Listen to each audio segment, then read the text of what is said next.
নাম পরিচয় লুকাইয়া আমরা আওয়ামী লীগের লুঙ্গির তলে গিয়ে আমরা লুকাই থেকে রাজনীতি করি নাই, সেই দল বিএনপি নয়। এই অবস্থার মধ্যে অনিশ্চয়তার মধ্যে তারা এখন স্থানীয় সরকার নির্বাচনের কথা বলছে, যেখানে দেশের মোটা দাগে আইন শৃঙ্খলা যে পরিস্থিতি সেটারই ঠিক নাই, তারা সেখানে বলছে যে স্থানীয় সরকার নির্বাচন করতে হবে।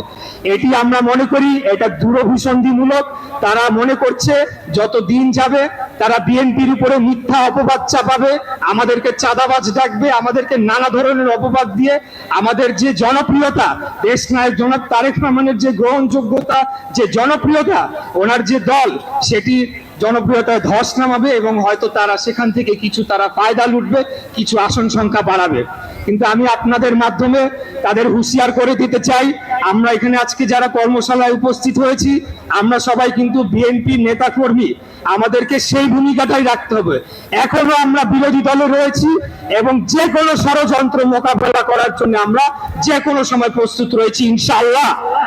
আমরা কারো দয়া দক্ষিণা নিয়ে রাজনীতি করি নাই, আমরা আমাদের নিজ শক্তিতে বলিয়ান হয়ে গত 16 বছর আমরা রাজপথে আমাদের পরিচয় গোপন না করে আমরা আন্দোলন সংগ্রাম করেছি, গুলি খেয়েছি, নিহত হয়েছি, গুম হয়েছি, জেলে গিয়েছি, সব ধরনের অত্যাচার নির্যাতন সহ্য করেছি। কিন্তু নাম পরিচয় লুকাইয়া আমরা আওয়ামী লীগের লুঙ্গির তলে গিয়ে আমরা লুকাই থেকে রাজনীতি করি নাই, সেই দল বিএনপি নয়।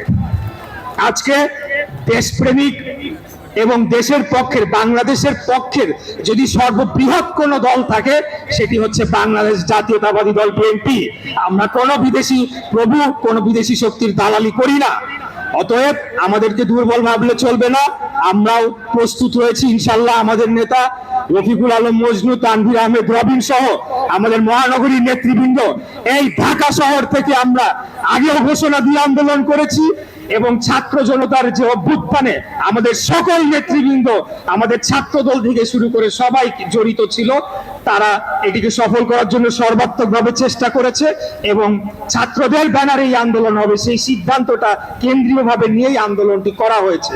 এখানে একটি রাজনৈতিক দল তারা অত্যন্ত নিচু মনের পরিচয় দিয়ে তারা আন্দোলনের কৃতিত্ব ভাগাভাগির একটা চেষ্টা করছে। আমরা তাদেরকে বলতে চাই যে তারা ভণ্ডামি বন্ধ করুক, লেবাস পরে এই ভণ্ডামি বাংলাদেশের মানুষ সহ্য করবে না। বাংলাদেশের মানুষ তাদের চেহারা আসল পরিচয় জেনে গিয়েছে। ইনশাল্লাহ আপনাদেরকে সাথে নিয়ে আগামী দিনে যে নির্বাচনটি হবে সেখানে আমরা বিপুল ভোটে জয়লাভ করে বাংলাদেশ জাতীয়তাবাদী দল আবারও ক্ষমতায় আসবে এবং দেশ নায়ক তারেক রহমানের নেতৃত্বে আমরা বাংলাদেশকে একটি অত্যন্ত শক্তিশালী এবং উন্নত রাষ্ট্রে, এই দক্ষিণ পূর্ব এশিয়ার একটি উন্নত রাষ্ট্রে পরিণত করব, যে রাষ্ট্রের দিকে কেউ চোখ উঁচু করে তাকাতে পারবে না ইনশাআল্লাহ। এই বলে আজকে আমি আমার বক্তব্য শেষ করতে চাই। খোদাফেজ। বাংলাদেশ জিন্দাবাদ, বাংলাদেশ জাতীয়তাবাদী দল জিন্দাবাদ, শহীদ রাষ্ট্রপতি জিয়াউর রহমান অমর হোক, দেশনেত্রী বেগম খালেদা জিয়া জিন্দাবাদ এবং আমাদের প্রাণপ্রিয় নেতা দেশ নায়ক জনাব তারেক রহমান জিন্দাবাদ।